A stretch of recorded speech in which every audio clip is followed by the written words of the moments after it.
আসসালামু আলাইকুম ওয়া রাহমাতুল্লাহ।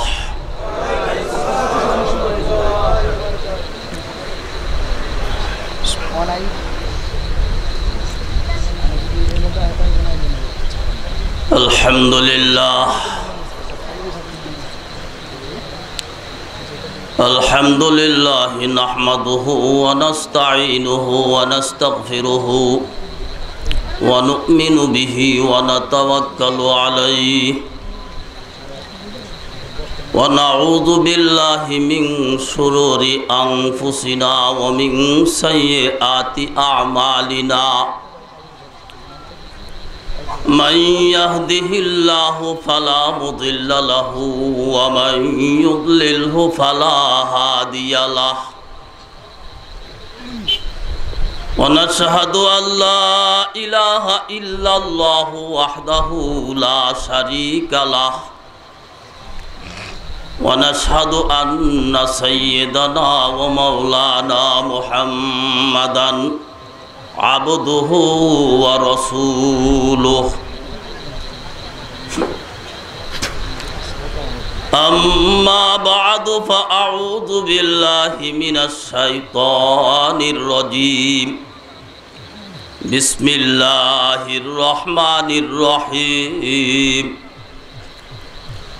يا أيها الذين آمنوا صلوا عليه وسلموا تسليما اللهم صل على سيدنا ونبينا وشفيعنا وحبيبنا ومولانا محمد صلى الله عليه وعلى آله وأصحابه وبارك وسلم اللهم صل على سيدنا ونبينا وشفيعنا وحبيبنا ومولانا محمد صلى الله عليه وعلى آله وأصحابه وبارك وسلم اللهم صل على سيدنا ونبينا وشفيعنا وحبيبنا ومولانا محمد صلى الله عليه وعلى آله وأصحابه وبارك وسلم أعوذ بالله من الشيطان الرجيم بسم الله الرحمن الرحيم والذين آمنوا أشد حبا لله وقال رسول الله صلى الله عليه وسلم اللهم اجعل حبك أحب إلي من نفسي وأهلي ومن الماء البارد أو كما قال النبي عليه الصلاة والسلام صدق الله العظيم। মাদ্রাসাতুল কারিম আল ইসলামিয়া দত্তপাড়া ও টঙ্গী থানা মুজাহিদ কমিটির উদ্যোগে বিশাল ওয়াজ মাহফিল ও হালকায়ে জিকিরের মোহতারাম সভাপতি, আজকের মাহফিলের প্রধান আকর্ষণ, প্রধান মেহমান যিনি এদেশের লক্ষ লক্ষ কোটি কোটি মানুষের ধর্মীয় ও আধ্যাত্মিক নেতা, রাহবার, সিপাহ সালার জিন্দা শাহজালাল, খানকায় যিনি পীর, ময়দানে যিনি বীর, আর সেই পীরে কামেল আলহাজ হজরত মাওলানা মুফতি মোহাম্মদ সৈয়দ রেজাউল করিম পীর সাহেব চরমনাই দামাত বরকাতুহুমুল আলিয়া, অন্যান্য ওলামা একরাম, বিশেষ অতিথিবৃন্দ, দূর দূরান্ত থেকে আগত আমার দিন দরুদি জাকিরিন শাকিরিন ভাইয়েরা, পর্দার আড়ালে শ্রবণরতা আমার মা ও বোনেরা,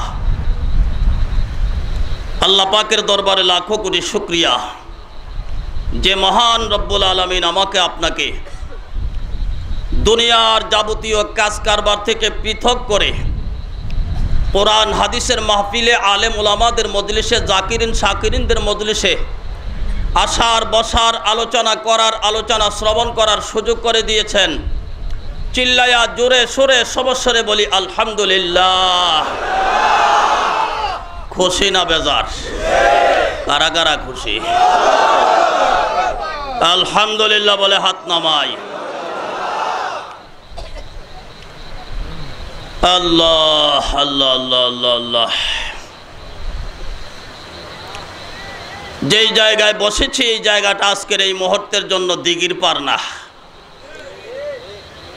আজকের এই মুহূর্তের জন্য কি বেহেশতের বাগান।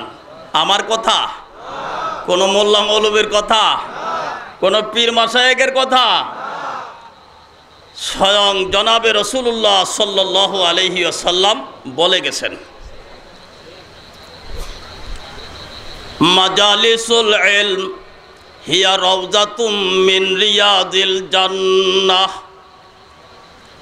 জ্ঞান চর্চার বৈঠকগুলি জান্নাতের বাগান সমূহের মধ্যে একটি বাগান। আর জোরে বলবেন না? তাহলে এই হাদিস দ্বারা প্রমাণিত হলো এটা জান্নাতের বাগান। তিরমিজি শরীফে হযরত আনাস রাদিয়াল্লাহু আনহু বর্ণিত এক হাদিস, ইযা মারারতুম বিরিয়াদিল জান্নাতি ফারতাউ ক্বালা ওয়া মা রিয়াদুল জান্নাহ ক্বালা হালাকুদ যিকর। হুজুর বলে, সাহাবীরা তোমরা যখন জান্নাতের বাগানে যাতায়াত করো সেখানে তোমরা খুব বিচরণ করিও। হযরতে সাহাবা একরাম প্রশ্ন করলেন, ইয়া রাসূলুল্লাহ সাল্লাল্লাহু আলাইহি ওয়াসাল্লাম, ও আল্লাহর হাবিব গো, দুনিয়ার মধ্যে জান্নাতের বাগান কোনটা তার কোনো পরিচয় আসেনি। হুজুর উত্তরে বললেন, দুনিয়ার মধ্যে জান্নাতের বাগান হচ্ছে জিকিরের মজলিস। আরে সবাই বলে না তো? জিকির হচ্ছে কি হচ্ছে না? আরে সরমনার হযরতের মাহফিল তো জিকিরের ফ্যাক্টরি। কি বলেন? সুবহানাল্লাহ আল্লাহ পাকের জিকির, আলহামদুলিল্লাহ আল্লাহ পাকের জিকির, আল্লাহু আকবার আল্লাহ পাকের জিকির, লা ইলাহা ইল্লাল্লাহ আল্লাহ পাকের জিকির। ঠিক কি ঠিক না? হযরতে উলামায়ে ইকরাম তাদের পবিত্র জুবান থেকে কোরআন হাদিসের আলোচনাগুলি বের হয়ে আসবে, এগুলো আল্লাহ পাকের জিকির। ঠিক কি ঠিক না? আল্লাহ আল্লাহ আল্লাহ। মাদ্রাসাতুল কারিম আল ইসলামিয়ার উদ্যোগে এবং টঙ্গী থানা মুজাহিদ কমিটির উদ্যোগে এই মাহফিল, নাকি বলেন? মাদ্রাসাতুল কারিম এই মাদ্রাসার পরিচিতি বিশেষ করে পুরাতন মুজাহিদ যারা টঙ্গীর, অনেকের কাছেই তার একটা পরিচিতি আছে। এই মাদ্রাসার ইতিহাসও আছে। আমি সেই ইতিহাসের দিকে যাব না। আজকে হাঁটি হাঁটি পা পা করে এই মাদ্রাসাটা তার নিজস্ব ভবনে বিরাজমান। ঠিক কে ঠিক না? অনেক মাদ্রাসা ভাড়ায় চলে, কিন্তু এটা বর্তমানে ভাড়ায় নয়, এটা কমার্শিয়াল কোনো মাদ্রাসা নয়, এটা তার নিজস্ব জায়গায় মাদ্রাসা। খুশি না বেজার? তো দোয়া করতে থেকে এই মাদ্রাসাটাকে যেন আল্লাহ পাক কবুল করে নেন। টঙ্গীর পুরাতন মুজাহিদদের একজন দুনিয়ার থেকে চলে গেছে, মরহুম নিজামউদ্দিন ভাই আল আরাফার মালিক। প্রধান উদ্যোক্তাদের মধ্যে তিনিও একজন ছিলেন। তিনি আজকে দুনিয়াতে নাই। এই ধরনের পুরাতন মুজাহিদদের মাধ্যমে এই মাদ্রাসাটা শুরু হয়েছে। আজকে সেই মাদ্রাসারই বহিঃপ্রকাশ আমাদের প্রাণপ্রিয় শাইখ ও মুর্শেদ হযরত পীর সাহেব চরমনাই দামাত বরকাতুহুমুল আলিয়ার আগমন ঘটতেছে। খুশি না বেজার? তো এই মাদ্রাসার প্রতি আমাদের একটু দৃষ্টি রাখা লাগবে কি লাগবে না? তরিকার মাদ্রাসা তো, নাকি বলেন? তরিকার নিজস্ব জায়গায় মাদ্রাসা গোটা টঙ্গীর মধ্যে আমার জানা মতে সম্ভবত 4টা হয়ে গেছে। একটা আমি অদম পরিচালনা করি, জামেয়া হামিদিয়া কারিমিয়া 27, প্রায় 1 বিঘা জায়গা, আল্লাহর মেহেরবানিতে 1 বিঘার মতো জায়গা, যদিও এখনও পরিপূর্ণভাবে স্বয়ংসম্পন্ন হতে পারি নাই, কিন্তু আমি না পারি আমার পরবর্তীতে যারা আসতেছে তারা তো একদিন পারবে, নাকি বলেন? ইনশাল্লাহ চলতেছে। পাশাপাশি এই মাদ্রাসাতুল কারিম নিজস্ব জায়গায়, মাদ্রাসার নিজস্ব জায়গায় এ চলতেছে। আর একটা ইদানিং চালু হয়েছে মাদ্রাসার নিজস্ব জায়গায় জামিয়াতুল ইহসান টঙ্গী, জানা আসেনি আপনাদের? আর একটা বোধহয় ইদানিং চালু হয়ে গেছে 4 নম্বরে মাজু খান, তাই না? হ্যাঁ, তো এভাবে আরো হতে থাকবে, হবে ইনশাল্লাহ। হওয়ার দরকার কি দরকার না? মাদ্রাসাতুল কারিম সহ এই ধরনের মাদ্রাসাগুলিতে আমাদের ছেলে মেয়ে পড়াইবার দরকার কি দরকার না? যদি দরকার মনে করেন তাহলে এই মাদ্রাসাগুলির কথা একটু স্মরণে রাখেন, কারণ মাদ্রাসায় পড়লে ঠকে না তো, না কেউ ঠকছে? আমরাই তো ঠকি নাই ইনশাআল্লাহ। আমরাই ঠকি নাই। তো এই মাদ্রাসায় পড়লে বাবা মায়ের খেদমত বুঝে, গুরুজনের খেদমত বুঝে, ঠিক না? জনগণের হক বুঝে, জনগণের পয়সা আত্মসাৎ করা বুঝে না, মত্তারি পান করা বুঝে না, পরের মাথায় অন্যায়ভাবে আঘাত করা বুঝে না, পরের মাল লুণ্ঠন করা বুঝে না, কি ঠিক না? এরা বুঝে জনগণকে কিভাবে সেবা দেওয়া যায়, জনকল্যাণমূলক কাজ কিভাবে করা যায়, জনগণের দরদি হইয়া জনগণের পার্শ্বে কিভাবে সুখে দুঃখে সর্ব অবস্থায় দাঁড়ানো যায়, এগুলি তারা বুঝে, ঠিক না? কারণ শিক্ষার একটা তাসির আছে না, কি বলেন? কোরআনের শিক্ষার তাসির কেমন তাসির? আল্লাহু আকবার, জোরে বলেন আল্লাহু আকবার। আর হাট্টিমা টিম টিম তার তাসির কেমন হবে এটা তো বুঝে নই। হাট্টিমা টিম টিম তারা মাঠে পারে ডিম, তারার খাড়া 2টি শিং।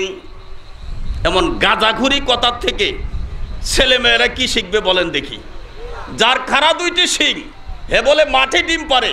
পৃথিবীর ইতিহাসে এমন কোথাও এই ধরনের প্রাণী আছে আমি জানি না, আপনারা জানেননি? যার খাড়া 2টা শিং সে মাঠে ডিম পারে। তাহলে এর থেকে ছেলেমেয়েরা কি শিখবে বলেন দেখি? আছে শিক্ষণীয় কিছু? নাই। আতা গাছে তোতা পাখি, ডালিম গাছে মৌ, কত ডাকা ডাকি তবু কেন সারা দাও না বউ। এই 4-5 বছর বাচ্চারে, 4-5 বছরের বয়সী একটা ছেলে মেয়েরে এই বউ শিখাইবার কোনো যুক্তিকতা আছে? জোরে বলেন।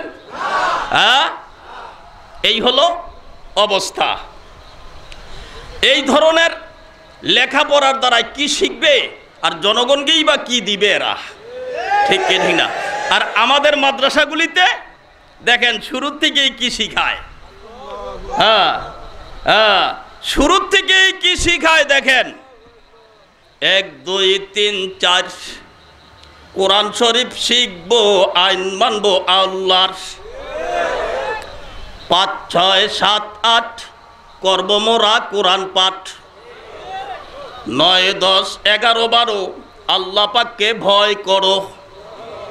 13 14 15 16 জীবন গড়তে কোরআন খোলো। 17 18 19 20 নেকি ছাড়া কবরেতে চলবে না কো অন্য ফিস।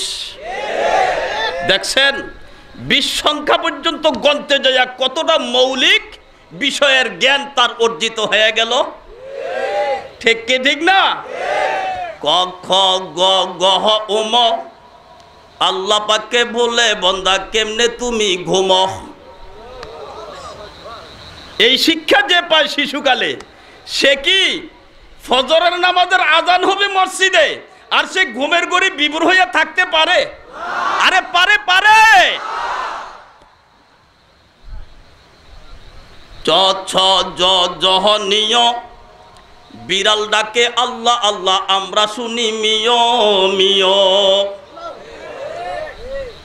তাহলে এখান থেকেই সে শিক্ষা পাইল জিকির শুধু ইমানদারেরাই করবে না, সমুদয় সৃষ্টি আল্লাহ পাকের জিকির করে। ঠিক কি ঠিক না? এভাবে প্রতিটা কদমে কদমে, প্রতিটা অক্ষরে অক্ষরে শিক্ষণীয় বিষয় মাদ্রাসাগুলিতে দিক নির্দেশনামূলক শিক্ষা সেখানে পায়। ঠিক কি ঠিক না?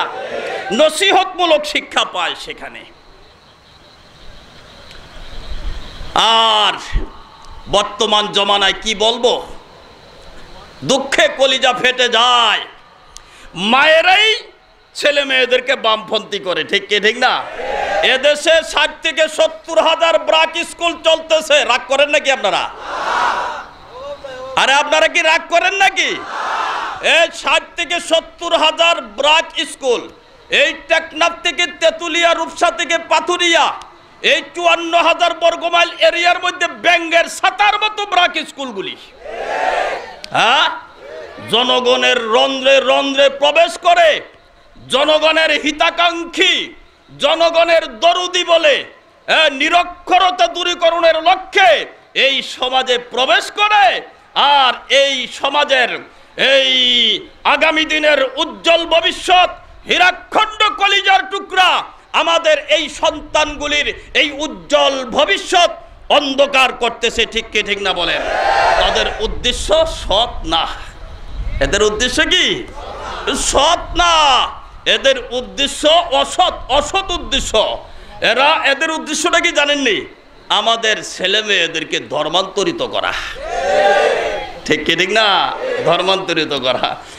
এই দেশে এই সকালবেলা স্কুলগুলি চালু করার পিছনে এই যোগানদাতা হচ্ছে এদেশের এই খ্রিস্টান মিশনারি।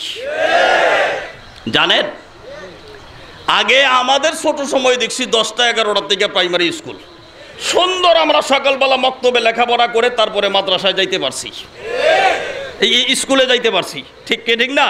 কিন্তু এখন কি কোনো একটা ছেলে মেয়ে মক্তবের পড়া শেষ করে, কোরআন শরীফ পড়া শেষ করে স্কুলে যাওয়ার মতো কোনো পরিবেশ আছে? কারণ মায়েরাও ফজরের নামাজ আদায় করে সুন্দর কোরআন শরীফ তেলাওয়াত করছে, তারপরে রান্না বান্নার কাজের দিকেও অগ্রসর হয়েছে। ঠিক কি ঠিক না? কিন্তু এখন মায়েরা ফজরের নামাজও পড়তে পারে না, এই খ্রিস্টান মিশনারিদের এই ষড়যন্ত্রের জালে আটকা। ওই যে ছেলে মেয়েদেরকে সকালবেলা স্কুলে পাঠাইতে হয়, ঠিক নেই? এতে করে মায়েদেরও কোরআন পড়া শেষ, বাবাদেরও কোরআন পড়া শেষ। মায়েরা এক হাতে ব্যাগ আর এক হাতে ছেলেটারে মেয়েটারে ধইরা নিয়ে যায়। কোন দিকে নিয়ে যায়? সম্ভবত 83-তে হবে, না জানি 84-তে, আমি রংপুর শহরে, তখন আমি একটা কওমি মাদ্রাসার নায়েবে মোহতামেম আর কোট মসজিদের আমি তখন খতিব। তো রাস্তা দিয়ে হাইটা যাইতেছি, এক মা তার ছেলেকে, সর্বোচ্চ 4 থেকে 5 বছর হবে ছেলেটার বয়স, তার মা তাকে জিজ্ঞাসা করতেছে, বাবা এত তারিখে যে বইটা দেখছিলা হলে যাইয়া, হ্যাঁ ওই গানটা একটু শোনাও তো। নাউজুবিল্লাহ কর, আরো জোরে কর। তো ছেলেটাই গানটা শোনায়, সে যে কেনে এলো না কিছু ভালো লাগে না, এবার আসুক তারে আমি মজা দেখাবো। আপনারা চুপ কইরা থাকলেন। আরে আমার এটি কি বোধ ভালো লাগে না আপনার কাছে নাকি? হ্যাঁ, সিনেমা হলের গান গাই তো ভালো লাগবেই বা কেমন করে? তো আমিও বললাম, এই কবরে কয় সে যে কেন এলো না কিছু ভালো লাগে না, এবার আসুক তারে আমি সাপের খেলা দেখাবো, এবার আসুক তারে আমি গুজ্জের আঘাত খাওয়াবো। আমিও শুরু করে দিলাম, সাইয়ার হইছে এমনি আমার দিকে। আমি তো আগে খুব কুচুইকে আসিলাম, বড় কুচুইকে আসিলাম। হ্যাঁ, গাড়ির সিটের মধ্যে বসাইছে, হুজুর মহিলা আইলে কিন্তু সাইরা দিবেন সিট। বলে হ্যাঁ ঠিক আছে, মহিলা আইলে সাইরা দিব কিন্তু। তখন জামিয়া ইউনিভার্সিটিতে পড়ি আমি, ব্রাহ্মণবাড়িয়া। তো উঠছি, আসছে একেবারে টাইট ফিট, মানে খুব ভিআইপি পার্সন, বোঝেন না, মডেল তারকা। হুজুর কি কথা আছিল? বলে হ্যাঁ কথা তো ঠিক আছিল, আমি তো মহিলা এখনো দেখি না। মহিলা আনো, তোমার বলতে হবে না, আমি সিট ছাইরা দিব। পরে একজনে জিজ্ঞাসা, হুজুর আপনি কোন মাদ্রাসায় পড়েন? বলে জামিয়া ইউনিভার্সিটি ব্রাহ্মণবাড়িয়ায়। ফকরে বাঙ্গাল সাহেবের মাদ্রাসায়। এর লেগে হুজুর আপনি টেরামি করেন, কারণ জামিয়া ইউনিভার্সিটির পোলা বাইনে রাস্তাঘাটে কেউ অন্যায় করলে এগুলোরে সাইজ করতে জানতো তখন। যাক, এগুলি ওই লাইনে আমি যাচ্ছি না।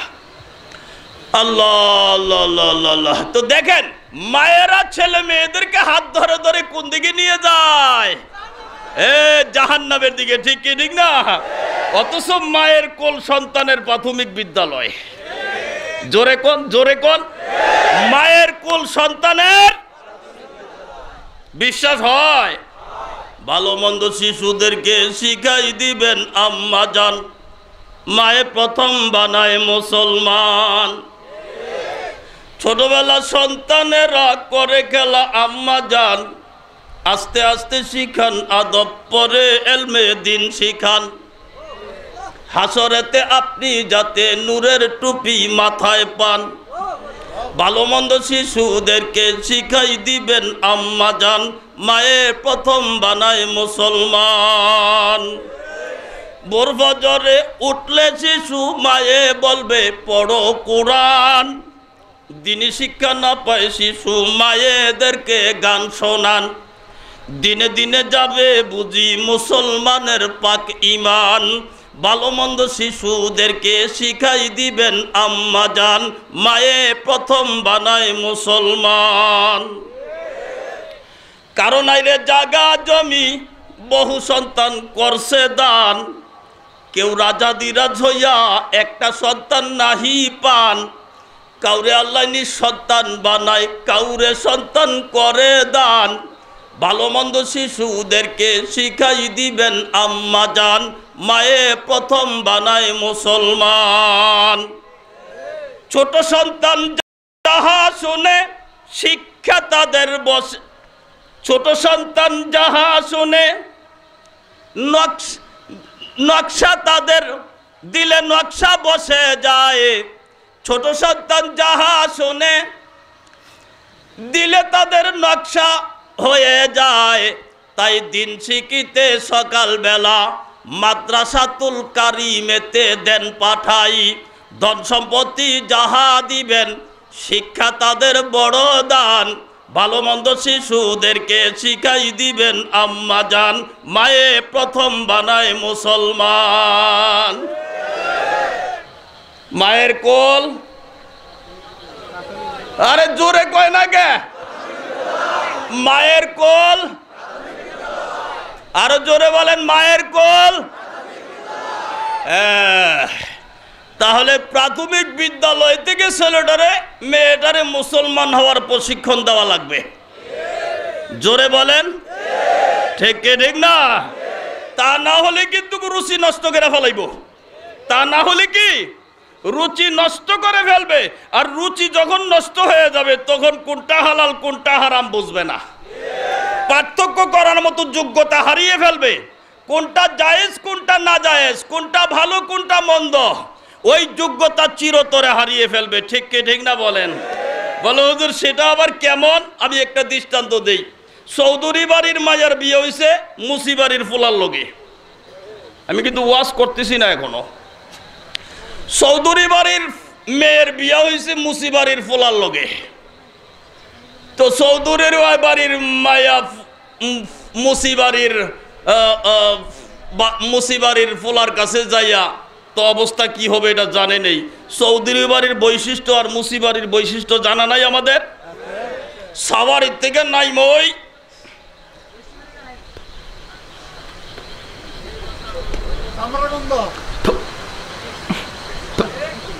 ঠিক কি ঠিক না? এভাবে একদিন দুই দিন খায়ও না,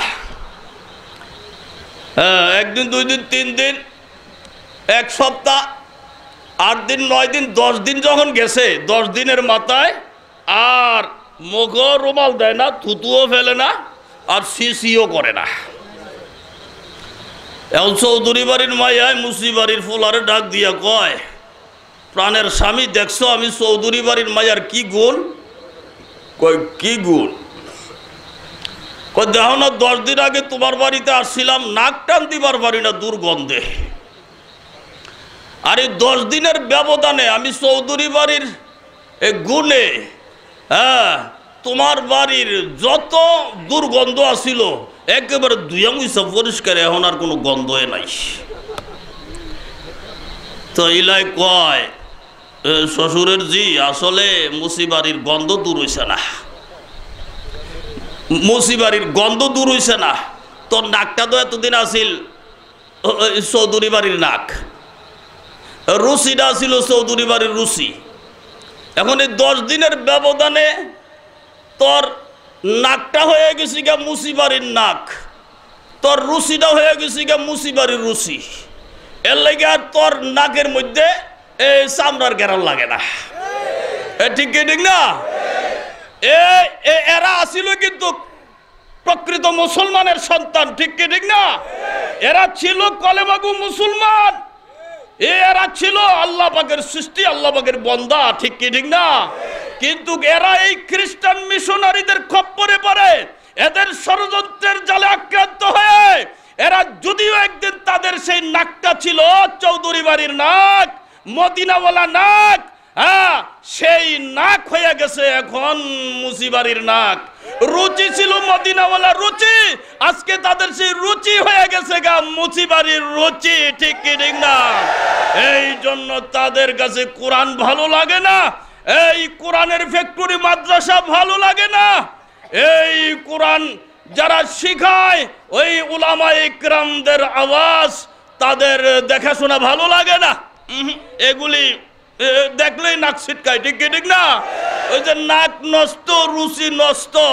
এই জন্য বাবাজিরা হাতে ধরে পায়ে ধরে বলে গেলাম, এরা রুচি নষ্ট করে ফেলবে, এরা নাক নষ্ট করে ফেলবে, চোখ নষ্ট করে ফেলবে, কান নষ্ট করে ফেলবে, হাত নষ্ট করে ফেলবে, এক কথায় আপনার যাবতীয় অঙ্গ প্রত্যঙ্গগুলিকে বিকলাঙ্গ বানিয়ে ফেলবে। ঠিক কি ঠিক না? এই জন্য এদের খপ্পরে পড়ব, জোরে বলেন। তাহলে আমাদের আশেপাশে যে সমস্ত কওমি মাদ্রাসাগুলি, মাদ্রাসাতুল কারিম সহ এই যতগুলি দিনী মাদ্রাসা আছে, এই দিনী মাদ্রাসাগুলিকে ছেলে দিয়ে, মেয়ে দিয়ে, অর্থ দিয়ে, পরামর্শ দিয়ে উপস্থিত হয়ে সার্বিকভাবে সাহায্য সহযোগিতা করব। কারা কারা রাজি? আল্লাহ আলহামদুলিল্লাহ বলে হাত নামাই। রাগ করলেন নাকি বাবাজিরা? রাগ করেন না, একটু আল্লাহ পাকের জিকির করি না।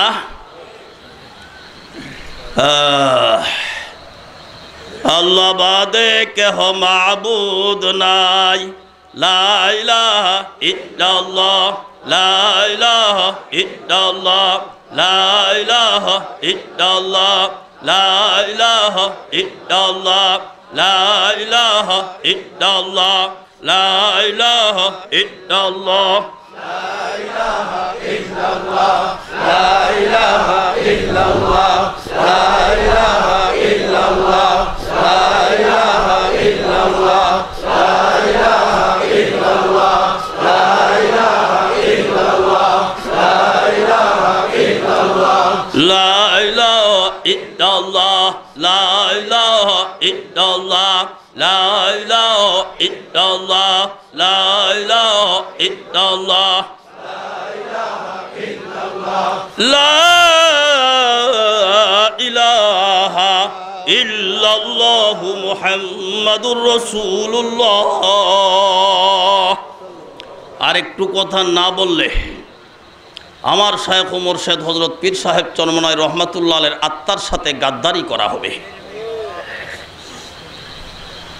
তিনি যখন দেখলেন ব্যাঙের ছাতার মতো এভাবে এদেশে 60 থেকে 70 হাজার ব্রাক স্কুল চলতেছে, এদের বিরুদ্ধে আন্দোলন করা যায় না, এদের বিরুদ্ধে চক্রাঙ্গানি দেওয়া যায় না, হ্যাঁ, এদের বিরুদ্ধে কথা বলা যায় না। কারণ দাতা গোষ্ঠী রাগ করবে, এই স্বার্থে যখন যেই সরকার ক্ষমতায় আসে তারাও তাদের ব্যাপারে চলে যায়। এটা আমি সরকারের বদনাম করতেছি না, মানে আগেই বললাম যে দাতা গোষ্ঠী বেজার হবে, ওই দিকটা লক্ষ্য করে তারাও তাদের ব্যাপারে চলে যায়। ঠিক না? তো আমার শায়খ মোর্শেদ চিন্তা করে দেখলেন কৌশলে তাদেরকে দমন করতে হবে।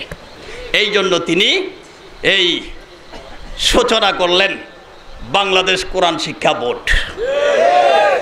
বাংলাদেশ কোরআন শিক্ষা বোর্ডের অধীনে যদি একটা মক্তব ওই ব্রাক স্কুলের কাছাকাছি প্রতিষ্ঠিত করা যায়, আর সেখানে যদি 1 বছর একটা ছেলে আর মেয়ে লেখাপড়া করে 1 বছর পরে যদি একটা প্রদর্শনী দেওয়ানো যায়, তাহলে তাদের হাতের লেখা, তাদের আরবি ভাষা, তাদের বাংলা ভাষা, তাদের ইংরেজি ভাষায় বক্তৃতা, আর তাদের অজু গোসলের ফরজ, 40টা হাদিস অর্থসহ মুখস্থ, এগুলির প্রদর্শনী যখন জনগণের সামনে দিবে, তখন ওই ব্রাক স্কুলে যারা ছেলে মেয়ে দিছে তারা অবাক হইয়া যাবে, আরে আমরা কোথায় কি করতেছি। আস্তে করে দেখবেন যে ওখান থেকে ছেলে মেয়ে আইনা এই কোরআন শিক্ষা বোর্ডের মাদ্রাসায় ভর্তি করবে, আর আন্দোলন করা লাগবে না, জেল জুলুম হুলিয়া বরণ করা লাগবে না। এরকম বুড়ি বুড়ি প্রমাণ পাওয়া গেছে, ইজারা আরো 3 বছর রয়ে গেছে সামনে, ফালাইয়া থুইয়া গাট্টি বস্তা গুল কইরা দৌড়। ঠিক না? আল্লাহর ওলিদের কৌশল, আল্লাহর ওলিদের কৌশল। আলহামদুলিল্লাহ 12-14 হাজার কোরআন শিক্ষা বোর্ডের অধীনে মাদ্রাসা বাংলাদেশের এই 54,000 বর্গ এরিয়ার মধ্যে ইনশাল্লাহ প্রতিষ্ঠিত হয়ে গেছে, চলতেছে, চলবে ইনশাআল্লাহ। দোয়া করতে থাকি। যাই হোক, আমি আর ওদিকে যাচ্ছি না। আমি কোরআনে কারিম থেকে ছোট্ট একখানা আয়াতে কারিমার টুকরা তেলাওয়াত করেছি। রাসূলে কারিম সাল্লাল্লাহু আলাইহি ওয়াসাল্লামের অগণিত অসংখ্য হাদিসের ভান্ডার থেকে একখানা হাদিসের টুকরা তেলাওয়াত করেছি।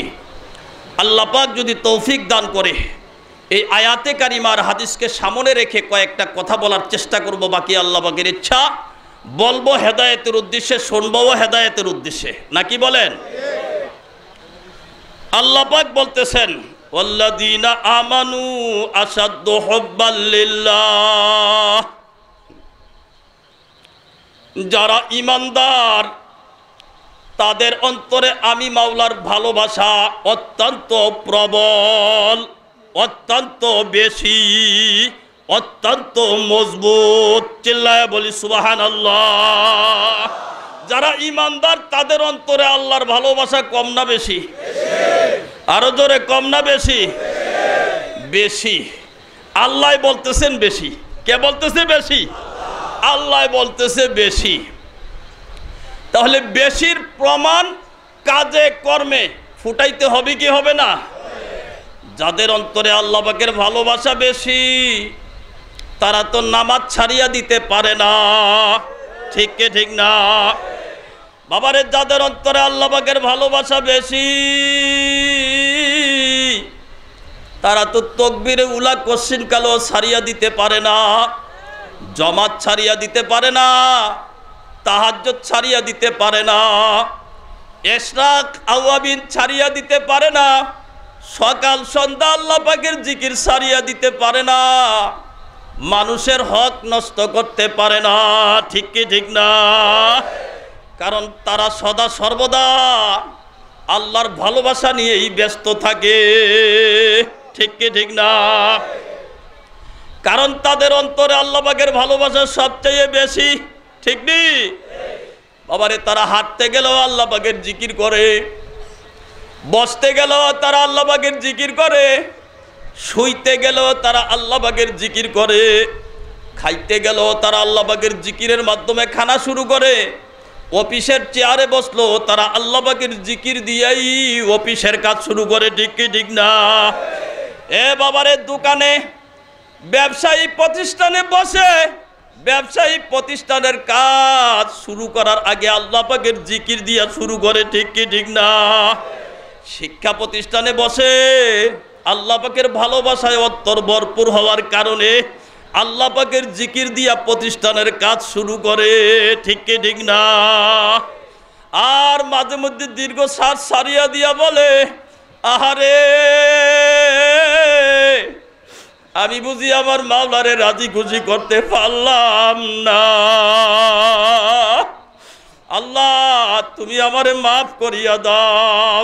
বলে কি বলে না?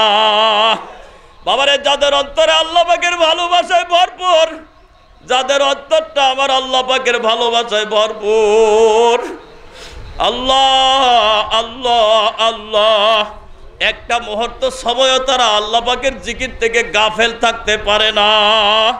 কেননা আল্লাহ পাকের কালামের ঘোষণা, ওয়ালা তাকুম মিনাল গাফিলিন।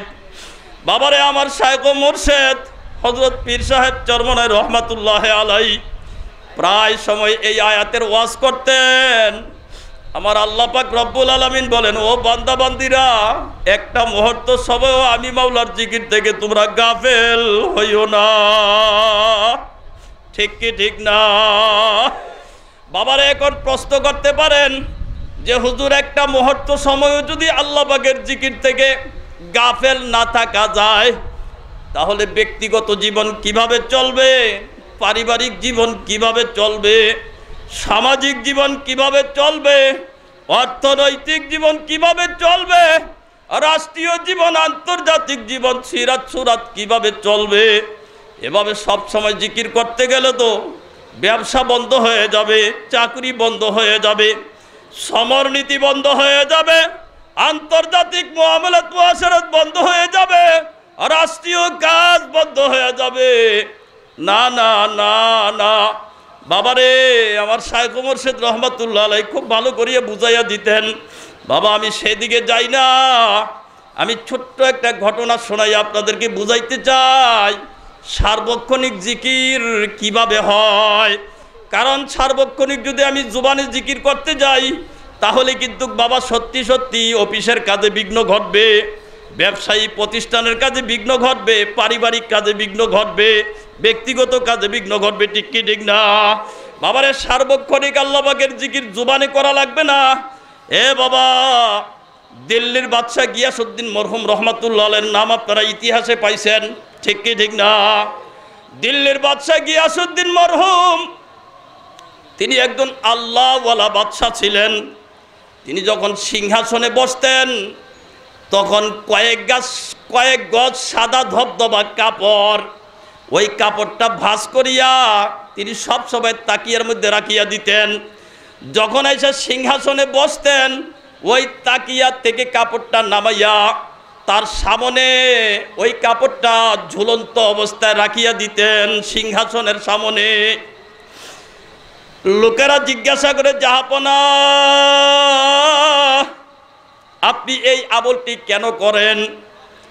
সিংহাসন থেকে নামিয়া যাওয়ার সময় এই সাদা ধবধবা কয়েক গজ কাপড় ভাঁজ করিয়া তাকিয়া রাখিয়া যান, আবার যখন সিংহাসনে এসে বসেন, এই কয়েক গজ সাদা ধবধবা কাপড় সামনে ঝুলন্ত অবস্থায় রাখিয়া দেন। তার কারণ কি আমরা একটু জানতে চাই।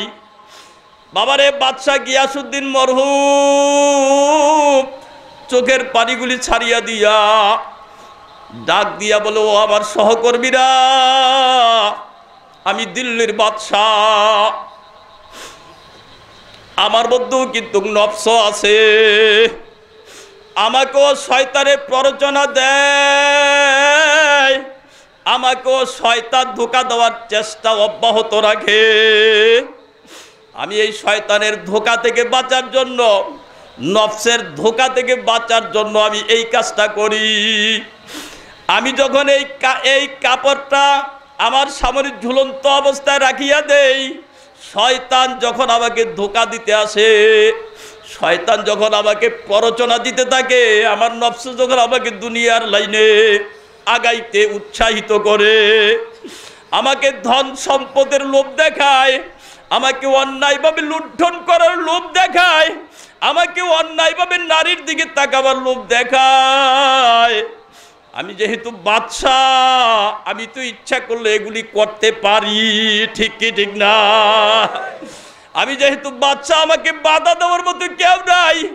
আমি ইচ্ছা করলে নারীকেও পরনারীকেও ভোগ করতে পারি, আমি ইচ্ছা করলে পরের মাল আত্মসাৎ করতে পারি, আমি কোটি কোটি ডলারের মালিক হইতে পারি, কোটি কোটি টাকা আমি ব্যাংক ব্যালেন্স করতে পারি, আমি বাড়ি গাড়ি করতে পারি, কেউ আমাকে বাধা দিতে পারবে না, এই বুঝো আমার আছে।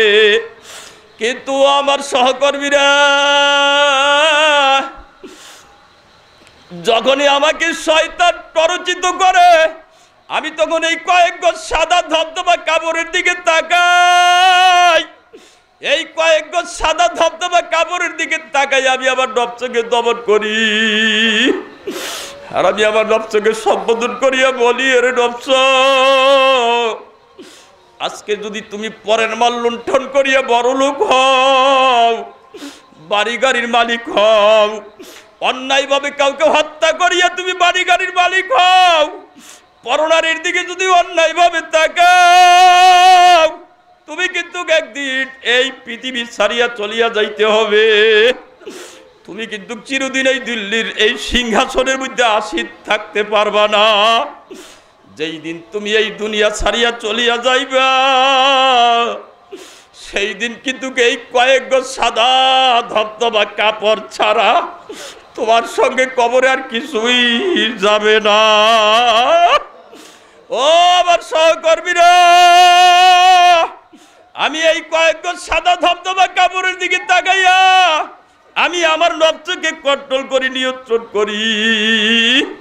বাবারে, আমি আল্লাহর কসম করিয়া বলতে পারি বাবা, এই যে দিল্লির গিয়াসউদ্দিন মরহুম রহমাতুল্লাহ আলাই এই আমলটা করছে বাবা, সে কিন্তু জুবানে জিকির করা লাগে নাই, এই কাজটা যে করছে সে যে সদা সর্বদা আখেরাতের ফিকিরে রইয়া গেছে, এটাই সার্বক্ষণিক জিকিরের মধ্যে গণ্য হইয়া গেছে।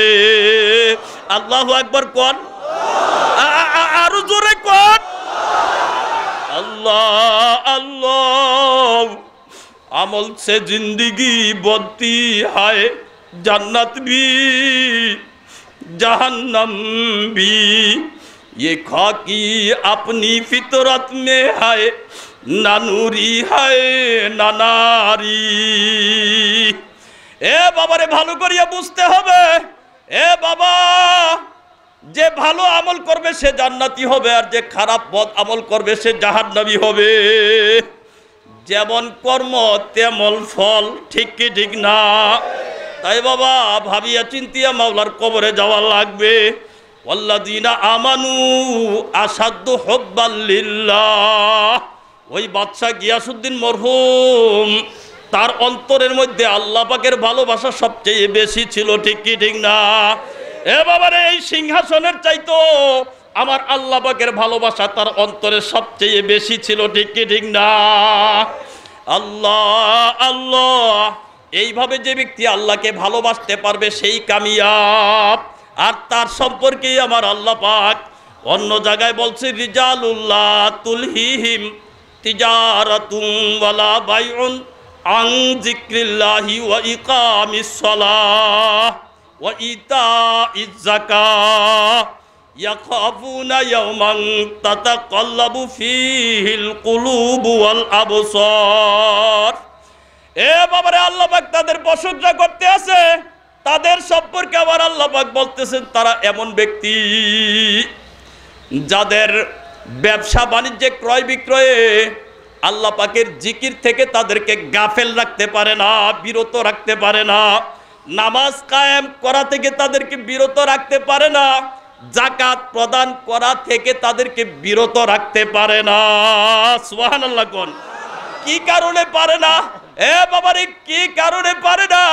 যেহেতু তাদের অন্তরে একদিকে আল্লাহ পাকের ভালোবাসায় ভরপুর, ঠিক কি ঠিক না?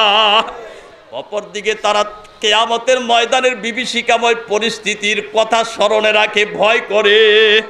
আয়াতের শেষ অংশে বলতেছে, ইয়াখাফুনা ইয়াওমান তাতাকাল্লাবু ফীহিল কুলুবু ওয়াল আবসার।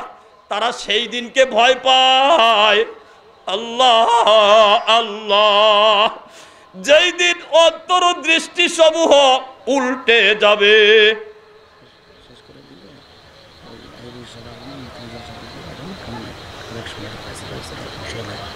আমি কয় মিনিট ফোন করেছে তাড়াতাড়ি করতে। আল্লাহ, তো তারা সেই দিনকে ভয় পায় যেই দিন তাদের দৃষ্টি অন্তরসমূহ উল্টে যাবে। ওই ভয়ের কারণে তাদের ব্যবসা বাণিজ্যে তাদেরকে আল্লাহ পাকের জিকির থেকে বিরত রাখতে পারে না, নামাজ কায়েম করা থেকে বিরত রাখতে পারে না, যাকাত প্রদান করা থেকে বিরত রাখতে পারে। কি কারণে পারে না? আল্লাহ পাকের ভালোবাসায় তাদের অন্তর ভরপুর, ঠিক কি ঠিক না? আবার কিয়ামতের বিভীষিকার ভয়ও তাদের অন্তরে আছে, ঠিক কি ঠিক না? জন্য আমার বাবার আমি শেষ করে দিতেছি, হযরত চলে আসতেছেন, কাছাকাছি আইসা পড়ছে ইনশাআল্লাহ। আলহামদুলিল্লাহ বলেন, আরো জোরে বলেন আলহামদুলিল্লাহ।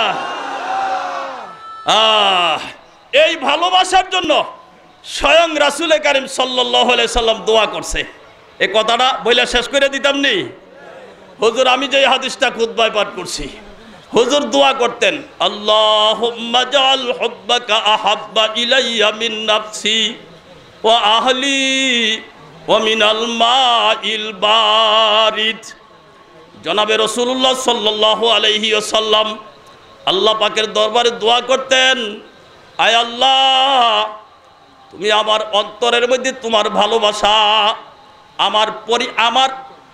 আমার জানের চেয়ে বেশি, আমার মালের চেয়ে বেশি, আমার পরিবার পরিজনের চেয়ে বেশি।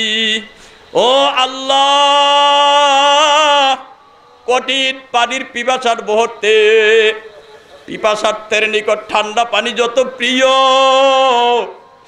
মাবুদ গো, এর চাইতেও আরো বেশি প্রিয় তোমার ভালোবাসা আমার অন্তরে লাগাইয়া দাও। এ বাবারে, আল্লাহর হাবিব জনাবে মুহাম্মদুর রাসূলুল্লাহ সাল্লাল্লাহু আলাইহি ওয়াসাল্লামের মধ্যে কি আল্লাহর ভালোবাসার কোনো অভাব ছিল নি? মোটেও অভাব ছিল না, কিন্তু তিনি আমাদেরকে শিখাইয়া গেছেন, ঠিক কি ঠিক না? এই ভালোবাসার জন্য আমাদেরকে দোয়া করতে হবে, ঠিক কি ঠিক না? আরেক হাদিসের মধ্যে হুজুর দোয়া করছে, আল্লাহুম্মা ইন্নী আসআলুকা হুব্বাকা ওয়া হুব্বা মান ইউহিব্বুক ওয়াল আমালাল্লাযী ইউবাল্লিগুনি হুব্বাক। আয় আল্লাহ, আমি তোমার ভালোবাসা চাই, আর তোমাকে যে ভালোবাসে তার ভালোবাসা চাই, আর এমন আমল তোমার কাছে প্রার্থনা করি যেই আমল আমাকে তোমা পর্যন্ত পৌঁছাইয়া দেয়, তোমার ভালোবাসা পর্যন্ত পৌঁছাইয়া দেয়। চিল্লায়া বলি সুবহানাল্লাহ। এই জন্য আমরা সকলে আজকে আল্লাহর ওলির হাতে হাত দিয়া ওয়াদাবদ্ধ হয়ে যে আমরা আল্লাহর ভালোবাসা চাই, আর যিনি আল্লাহকে ভালোবাসে তার ভালোবাসাও কি? তো আমাদের শাইখ মুর্শিদ আল্লাহকে ভালোবাসেন না? তো তার ভালোবাসারও তো আমাদের দরকার আছে কি নাই? এই কামনা করে ইনশাল্লাহ আমরা এখান থেকে বিদায় নিব। আমার কথায় যদি কেউ কষ্ট পাইয়া থাকেন আমাকে ক্ষমা সুন্দর দৃষ্টিতে দেখবেন। আমিও আপনাদের জন্য দোয়া করি, আপনারাও আমার জন্য দোয়া করেন। কিয়ামতের ময়দানে যেন আল্লাহ পাক সবাইকে গলাগলি দিয়া আল্লাহর জান্নাতে যাওয়ার তৌফিক দান করে। আমিন ওয়া আখিরু দাওয়ানা আনিল হামদুলিল্লাহি রাব্বিল আলামিন। আসসালামু আলাইকুম ওয়া রাহমাতুল্লাহ।